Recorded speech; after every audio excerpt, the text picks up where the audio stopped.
পুরো তীব্র আবহাওয়া, ভোট চাওয়া নেওয়া। উদ্দেশ্য কি? প্রত্যেক দল ক্ষমতায় যাবে, ক্ষমতায় গিয়ে কি করবে? নিজের আধিপত্য বিস্তার করবে, তাই তো, তাই না? কারণ তারা মনে করে মানে ক্ষমতাটাই হলো সবচেয়ে বড়, ক্ষমতাবিহীন দুনিয়াতে কিছুই করা যায় না। এজন্য তারা দেখা যায় ক্ষমতার লোভে তাওহীদের ব্যাপারে ছাড় দেয়, ক্ষমতার লোভে তারা সুন্নাতের ব্যাপারে ছাড় দেয়, ক্ষমতার লোভে তারা অনেক কথা জেনেও না জানার ভান ধরে, ক্ষমতার লোভে তারা অনেক সত্যকে মিথ্যায় পরিণত করে। এই অভ্যাস আমাদের দেশে রাজনৈতিক নেতৃবৃন্দের মধ্যে আসে না নাই? খেয়াল করে শুনে রাখুন, দুনিয়াতে আপনি যদি সত্যিকারের প্রতিষ্ঠিত হতে চান, তাহলে আপনার ক্ষমতা না, লাগবে জ্ঞান। কি লাগবে? কথা বলেন। জ্ঞান। জ্ঞান আপনার ক্ষমতা, আপনার শক্তিমত্তাকে স্থায়ী করবে। আর আপনি যদি ক্ষমতা পান, যতদিন ক্ষমতায় আছেন ততদিন, এরপরে শেষ। ক্ষমতাটা অস্থায়ী, আর জ্ঞানের যুদ্ধটা হলো স্থায়ী। প্রিয় ভাইয়েরা আমার, আপনি ক্ষমতায় যাবেন শুধু সিম্পল ছোট্ট একটা দেশ বাংলাদেশের, আর সারা পৃথিবী খ্রিস্টানরা কন্ট্রোল করে, সারা পৃথিবী ইহুদিরা কন্ট্রোল করে। ক্ষমতা দিয়ে করে না, নলেজ, জ্ঞান দিয়ে করে। কি দিয়ে করে? জ্ঞান দিয়ে করে। এই জন্য ইসলাম আসলে ক্ষমতার যুদ্ধের চাইতে জ্ঞানের যুদ্ধটাকে সবচেয়ে বেশি মূল্যায়ন করেছে। একটা চাক্ষুষ দৃষ্টান্ত দেই। ভারতীয় উপমহাদেশের মধ্যে একজন বিখ্যাত আন্তর্জাতিক দাঈ ইলাল্লাহ আছেন, যিনি মানুষকে আল্লাহর দিকে ডাকেন। ব্যক্তির নামটা কি আপনাদের জানা আছে? ডক্টর জাকির নায়েক। হ্যাঁ, নাম সঠিক। উনি যে সারা পৃথিবীব্যাপী মানুষকে আল্লাহর দিকে ডাকেন। ওনার হাতে পিস্তল আছে কয়টা? রাইফেল আছে কয়টা? মেশিন গান আছে কয়টা? পারমাণবিক বোমা আছে কয়টা? ক্ষমতা আছে কি? উনি কি প্রধানমন্ত্রী, রাষ্ট্রপতি? না, উনি সারা পৃথিবীকে জ্ঞানের যুদ্ধে পরাভূত করে ইসলামটাকে সমুন্নত করেছে। আলহামদুলিল্লাহ। তাহলে ইসলামকে যদি সত্যিকারের রাষ্ট্রীয় বিজয়, পৃথিবীব্যাপী বিজয় দেখতে হয়, তাহলে আপনাকে ক্ষমতার যুদ্ধে না, জ্ঞানের যুদ্ধে অবতীর্ণ হতে হবে। আমার নিজের থেকে বলি না। এবার যান সহিহ বুখারী, কিতাবুল ইলম। ইমাম বুখারী রাহিমাহুল্লাহ মুসলিম জাহানের দ্বিতীয় খলিফা ওমর ইবনে খাত্তাব রাদিয়াল্লাহু তাআলা আনহুর একটা কথা কোট করেছেন। ওমর ইবনে খাত্তাব রাদিয়াল্লাহু তাআলা আনহু বলেন, তাফাক্কাহু ক্বাবলা আন তুসাওয়াদু। এ মুসলিম জাতি, পৃথিবীব্যাপী যদি নেতৃত্ব দিতে চাও, তাহলে আগে নেতা হওয়ার আগে জ্ঞান অর্জন করো। আবারও বলছি, এ মুসলিম জাতি, পৃথিবীব্যাপী যদি নেতৃত্ব দিতে চাও, তাহলে নেতা হওয়ার আগে কি অর্জন করো? কথা বলেন, কি অর্জন করো? এটা ইমাম বুখারী রাহিমাহুল্লাহ ইমাম বুখারী রাহিমাহুল্লাহ ওমর ইবনে খাত্তাব রাদিয়াল্লাহু তাআলা আনহুর কথা এখানে উল্লেখ করেছেন। এখন একটা প্রশ্ন থাকতে পারে, তাহলে নেতা হওয়ার পরে আর জ্ঞান অর্জন করা লাগবে না? আমি বাংলাদেশের প্রধানমন্ত্রী, আর জ্ঞান লাগবে না? আমি বাংলাদেশের রাষ্ট্রপতি, আর জ্ঞান লাগবে না? এরকম আছে না? আমাদের ধারণা আছে। আমাদের দেশে বহু রাষ্ট্রপতি, বহু মন্ত্রী অতিবাহিত হয়েছেন, সূরা ফাতিহাও সঠিকভাবে তেলাওয়াত করতে পারেন না। এমন মন্ত্রী পিছনে গেছে না নাই? কিন্তু শুনুন, আপনি যদি পৃথিবীব্যাপী নেতৃত্ব দিতে চান, আপনাকে জ্ঞান অর্জন করতে হবে নেতা হওয়ার আগে। এখন নেতা হওয়ার পরে লাগবে কি লাগবে না, এই কথার প্রশ্নের উত্তর 1450 বছর আগে ইমাম বুখারী রাহিমাহুল্লাহ তিনি বলছেন, ওয়াতাফাক্কাহু বাদা আন তুসাওয়াদু। আরে নেতা হওয়ার আগে তো জ্ঞান অর্জন করবা, নেতা হওয়ার পরেও জ্ঞান অর্জন করতে হবে। তার মানে জ্ঞান অর্জনের কোনো টাইম নাই, আছে? বয়স নাই, সময় নাই।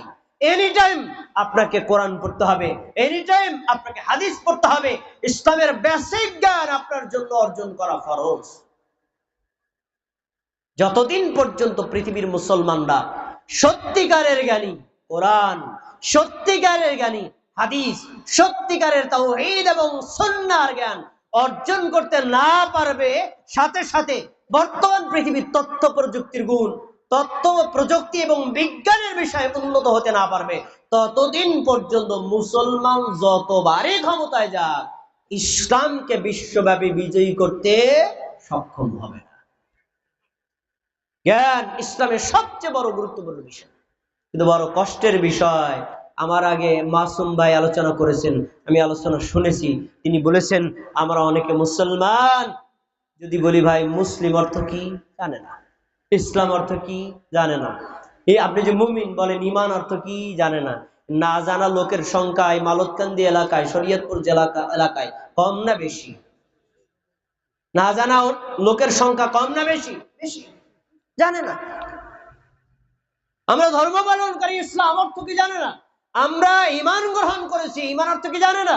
ঈমানের রুকন কয়টি জানে না, ইসলামের রুকন কয়টি জানে না। আর এ নাকি বিশ্বব্যাপী ইসলাম প্রতিষ্ঠিত করবে, কখনোই সম্ভব না, ইম্পসিবল। জ্ঞানের যুদ্ধ সবচেয়ে বড় যুদ্ধ। এই জন্য রাসূলুল্লাহ সাল্লাল্লাহু আলাইহি ওয়াসাল্লাম তার সাহাবীদেরকে সবার আগে জ্ঞান অর্জন করার ব্যাপারে সবচেয়ে বেশি গুরুত্ব দিয়েছেন। তুমি জ্ঞান অর্জন করো, পৃথিবীব্যাপী নেতৃত্ব দেওয়ার ব্যবস্থা করবেন কে? ইবনে মাজার একটা হাদিস আপনার সামনে আমি শুনাই। আব্দুল্লাহ ইবনে মাসউদ রাদিয়াল্লাহু আনহু তিনি বলছেন,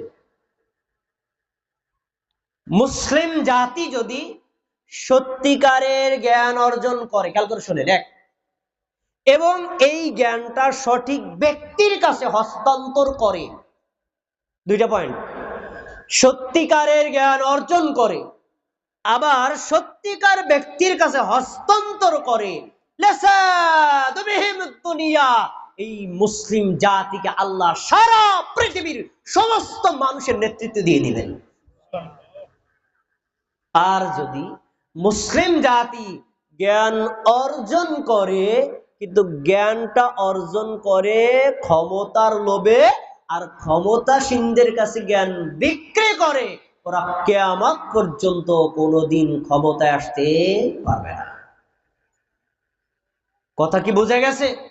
আমরা যদি সারা পৃথিবীব্যাপী ইসলাম থেকে বিজয়ী দেখতে চাই, বাংলাদেশে ইসলামকে প্রতিষ্ঠিত করতে চাই, আমাদের প্রথম স্টেপ হবে ইসলাম আর ঈমান সম্পর্কে জ্ঞান অর্জন করা। ভাইয়েরা আমার, রাসূলুল্লাহ সাল্লাল্লাহু আলাইহি ওয়াসাল্লাম একটা হাদিস বলেছেন, প্রসিদ্ধ হাদিস। এই যে আত-তাকওয়া মাদ্রাসা এখানে প্রতিষ্ঠিত হয়েছে, ৫ম শ্রেণী পর্যন্ত সম্ভবত চলে, শিশু কিশোর ছাত্রছাত্রীরা এখানে পড়ে। দেখবেন একদম শিশু শ্রেণীর একটা স্টুডেন্ট এখানে দাঁড়ায় দিয়েছে, হাদিসটা বলো, হাদিসটা বলে, তার আমরাও আরবি শুনতে শুনতে মুখস্থ হয়ে গেছে। তালাবুল ইলমি ফরিদাতুন আলা কুল্লি মুসলিম, প্রত্যেক মুসলিমের উপর ইলমে দ্বীন মানে দ্বীনের জ্ঞান অর্জন করা নফল না ফরজ? একেবারে শব্দটা শুনুন, ফরিদাতুন ফরজ। নামাজ আগে ফরজ না, নামাজের জ্ঞান অর্জন করা ফরজ। যাকাত আগে ফরজ না, যাকাতের জ্ঞান অর্জন করা ফরজ। রোজা আগে ফরজ না, রোজার জ্ঞান অর্জন করা ফরজ। হজ আগে ফরজ না, হজের জ্ঞান অর্জন করা ফরজ। ইসলাম গ্রহণ করা আগে ফরজ না, ইসলাম সম্পর্কে জানা ফরজ। ঈমান গ্রহণ করা আগে ফরজ না, ঈমানের জ্ঞান অর্জন করা ফরজ। ঈমান গ্রহণ করার পরে ঈমান কোন কোন কারণে ভেঙে যায় এটা জানা আগে ফরজ। ইসলাম গ্রহণ করার কারণে কোন কোন কারণে ইসলাম থেকে মানুষ বহিষ্কৃত হয় এটা জানা নফল না ফরজ? কেন ফরজ? কারণ যদি আপনি নামাজ না জানেন, নামাজ পড়লেও নামাজ হবে না। আপনি যদি রোজা না জানেন, রোজা রাখলেও রোজা হবে না। যাকাতের জ্ঞান অর্জন না করেন, যাকাত দিলেও সিস্টেম অনুযায়ী হবে না। এজন্য সকল ফরজের আগে জ্ঞান অর্জন করা ফরজ। কথা বলেন কি? কোন অর্জন করা ফরজ? সব ফরজের আগে জ্ঞান অর্জন করা ফরজ। একটা প্রশ্ন হাদিসের উপর, জ্ঞান অর্জন করা ফরজ, কিন্তু জ্ঞানের লিমিট কতটুকু? যেমন আপনি আজকে আমাদের সামনে বক্তা হিসেবে আসছেন, আপনি একজন আলোচক, অনেক কথা আমাদেরকে বলেন, আমাদেরও কি এরকম বক্তা হইতে হইব, আমাদেরকে এরকম ওয়াজ করতে হইব? না। জ্ঞানের দুইটা লেভেল আছে, একটা হলো বেসিক, আসল, মৌলিক, আর একটা হলো শাখাগত বিষয়। কয়টা বিষয় বলছি? একটা হলো মৌলিক, আর হলো অমৌলিক বা শাখাগত বিষয়। মৌলিক আর শাখাগত উভয় বিষয়ে আলেমের জ্ঞান অর্জন করা ফরজ। আর মৌলিক বিষয়ে নারী হোক, পুরুষ হোক, সাধারণ মানুষ হোক, আর যে হোক না কেন, সে অবশ্যই তার এতটুকু জ্ঞান রাখা কি ফরজ। মৌলিক বিষয়ে জ্ঞান অর্জন করা সবার জন্য ফরজ। কেউ এজন্য আপনি পার পাবেন না কিয়ামতের দিন, আল্লাহ আমি তো জানি নেই এ কথা বলে পার পাওয়া যাবে না। মৌলিক বিষয়ে জ্ঞান অর্জন করা ফরজ। এখন মৌলিকের আমার লিমিট কতটুকু দেখি দিই। মৌলিকের লিমিট সম্পর্কে আমি একটা লিস্ট শুনাই, এখান থেকে দুই একটা প্রশ্ন করলে দেখবেন আপনারা আটকে গেছে। 1 নম্বর, কোরআন তিলাওয়াত শেখা, কোরআন অর্থ বোঝা এবং কোরআনের উপর ঈমান আনা। হাদিস পড়া অথবা হাদিস শোনা, হাদিসের উপর বিশ্বাস করা, হাদিস অনুযায়ী আমল করা, এই বিষয়ে জ্ঞান অর্জন করা ফরজ। এই কোরআন এবং হাদিস যখন পড়বেন তখন কোরআন হাদিস পড়লে তাওহীদ, শিরক, কুফর, নিফাক, বিদআত, এরপরে আপনার সুন্নাত এবং ইসলামের ঈমান, ইসলাম ঈমানের রুকন, ইসলামের রুকন, ঈমান ভঙ্গের কারণ, ইসলাম ভঙ্গের কারণ, সালাত, সিয়াম, হজ, যাকাত, এই সকল বিষয় সম্পর্কে আপনার জ্ঞান অর্জন করা নফল না ফরজ? এই সকল বিষয়। নামাজ পড়ার সময় কি আপনি কাউরে বলতে পারেন হুজুর আমি সূরা ফাতিহা পারি না, দাঁড়াইছি কই দেন? হবে? আপনাকেই পড়তে হবে। নামাজ জোহরে কয় রাকাত ফরজ আপনাকে নিজেরই জানতে হবে। এজন্য আপনার মুফতি মাওলানা হওয়া জরুরি না। কিন্তু কষ্টের বিষয় এই জায়গায় আমাদের দেশের মুসলমানদের সাধারণ মানুষ বা বহু মুফতি মাওলানার ঈমানও শুদ্ধ না। কেউ কোনো কথা বলে না। বহু মুফতি মাওলানার ঈমানটাও শুদ্ধ না। কি বলছেন আল্লাহ, এত বড় কথা? হ্যাঁ, এর বড় কথা না, ছোট কথা বলছি। আরো বড় কথা গোপন আছে। বহু মুফতি মাওলানার ঈমানটাই শুদ্ধ না। এখন আমি একটু টেস্ট করি। টেস্ট। বর্তমান চলতেছে রজব মাস। কি মাস? রজব মাস। রজব মাসে আমাদের সারা বাংলাদেশে 26 দিবাগত রাত, 27 রাতে একটা রাত পালন করে। রাতটার নাম কি বলেন দি? শবে মেরাজ। শবে মেরাজের রাত পালন করে। শোনেন, মেরাজ হয়েছে সত্য, কিন্তু রজবের 26 তারিখ দিবাগত হয়েছে তার কোনো দলিল নেই। মেরাজ সত্য, কিন্তু এই তারিখ হয়েছে কোনো দলিল নেই, কিন্তু ওই দিনই আমরা এটা করি। আচ্ছা করেন, কিন্তু পয়েন্ট হল অন্য জায়গায়। মেরাজের রাত্রিতে হুজুর ধুমসে বয়ান করতেছে, মাগরিব থেকে রাত 12টা পর্যন্ত ঘোরা করে রয়েছে। বয়ানের মধ্যে কি বলতেছে? শোনেন, আজ এক মহা ঐতিহাসিক রাত। এই রাতে আমাদের নবী মুহাম্মদ সাল্লাল্লাহু আলাইহি সাল্লামকে আল্লাহ তার সাথে সাক্ষাৎ করার জন্য প্রথম আসমান, দ্বিতীয় আসমান, তৃতীয় আসমান, চতুর্থ আসমান, পঞ্চম আসমান, ষষ্ঠ আসমান, সপ্তম আসমান ভেদ করে আল্লাহর সাথে দেখা করায় আবার আল্লাহ একই রাতে বাইতুল্লাহ ফেরত দিয়েছেন। বলেন সুবহানাল্লাহ। কি সুবহানাল্লাহ বলেন? কথা সত্য তো, কথা সত্য। হুজুরের ওয়াজ শেষ, খিচুড়ি টিচুড়ি খাইয়া এবার হুজুরের রুমে যাবে। হুজুর মেরাজের ঘটনা চমৎকার ভাবে বলছেন, আমি বুঝছি। তা আল্লাহ তাআলা তার নবীকে 7 আসমান ভ্রমণ করায় আমার দুনিয়াতে ফেরত দিলেন। আমাদের নবী কার সাথে দেখা করতে গেছিলেন? বলবে আল্লাহর সাথে। তাহলে আল্লাহ কোথায় আছেন? এখন হুজুর কি বলবে বলেন দি? আল্লাহ সব জায়গায় আছে। সবাই আমার কথা শোনেন, আমি আবার রিপিট করছি। 7 আসমান ভেদ করে আমাদের নবী আল্লাহর সাথে সাক্ষাৎ করতে গেছেন। তারপরে সেখান থেকে আবার দুনিয়াতে ফেরত আসছেন। বললো কে? হুজুর। আছে কোথায়? কোরআন হাদিসে। এবার হুজুরে জিজ্ঞেস করলাম, হুজুর তাই আল্লাহ আছে কোথায়? কয় সব জায়গায়। কি কথা কি হুজুরের ঠিক আছে না ভুল? একটা ওই যে 2 এ 2 এ 4, 2 এ 2 এ 5, দুইটাই ঠিক, একটা ঠিক। যদি হুজুর বলেন আল্লাহ সব জায়গায় আছে, তাহলে আমাদের নবী মেরাজ করেছেন, এটা মিথ্যা। কারণ কি? আল্লাহর নবী যেখানে আছেন ওখানেও তো আল্লাহ আছে। আর যদি বলেন যে মেরাজের ঘটনা সত্য, আমাদের নবী আল্লাহর সাথে 7 আসমান রূপে দেখা করতে গেছে, তাহলে আল্লাহ সব জায়গায় নাই। আল্লাহ কোথায় আছে? সবাই জোরে বলেন, কোথায় আছে?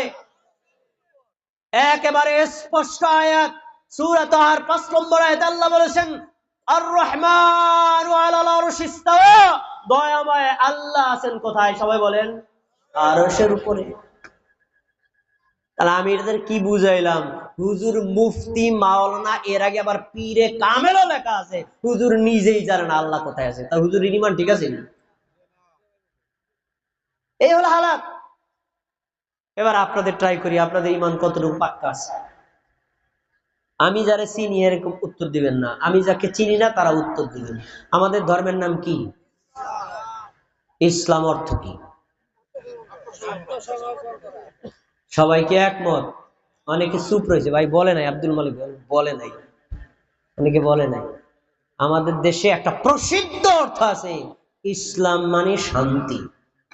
এ কথাটা কি প্রসিদ্ধ না? ইসলাম অর্থ কি? ইসলাম অর্থ শান্তি।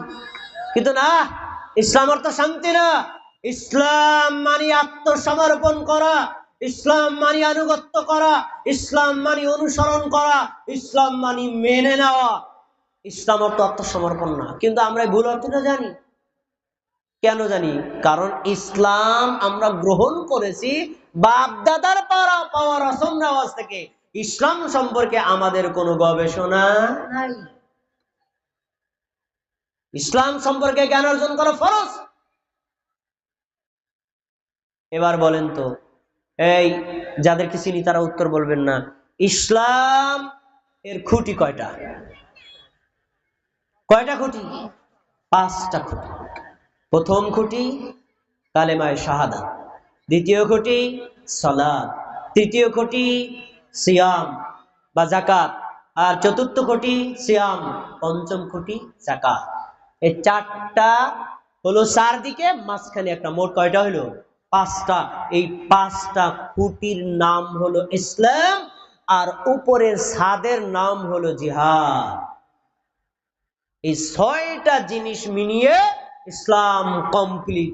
এখন 6টার নাম যদি ইসলাম হয়, তো যে লোকটা বেনামাজি হে কি মুসলিম?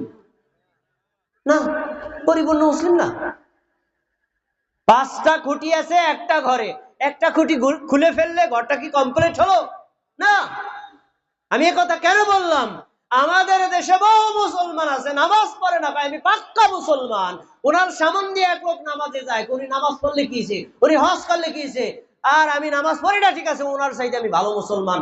এরকম দাবি করা মুসলমান বাংলাদেশে একজনও নাই। আছে না নাই? তার মানে উনি ইসলাম কাকে বলে তাই বুঝে নাই, ইসলামই জানে নাই। যদি ইসলাম বুঝতে হয় তাহলে জেনে রাখো, সালাত আদায় না করে মুসলমান থাকা যায় না, তাওহীদের স্বীকৃতি না দিয়ে মুসলমান থাকা যায় না, নবুয়তের স্বীকৃতি না দিয়ে মুসলমান থাকা যায় না, সিয়াম পালন না করলে মুসলমান থাকা যায় না, যাকাত আদায় না করলে মুসলমান থাকা যায় না, হজ পালন না করলে মুসলমান থাকা যায় না। এগুলো যখন যে অবস্থায় ফরজ হবে তখন অবশ্যই আপনাকে আদায় করতে হবে, তবেই আপনি মুসলিম হতে। এগুলো ইসলামের বেসিক জ্ঞান অর্জন করা আমাদের জন্য ফরজ। আসুন, এই নামাজ, রোজা, হজ, যাকাত, ঈমান, ইসলাম সম্পর্কে আলোচনা কোথায় পাবো? ইসলামী আইনের উৎস হলো মৌলিক দুইটি, এক কোরআন, দুই হলো সহিহ হাদিস। এই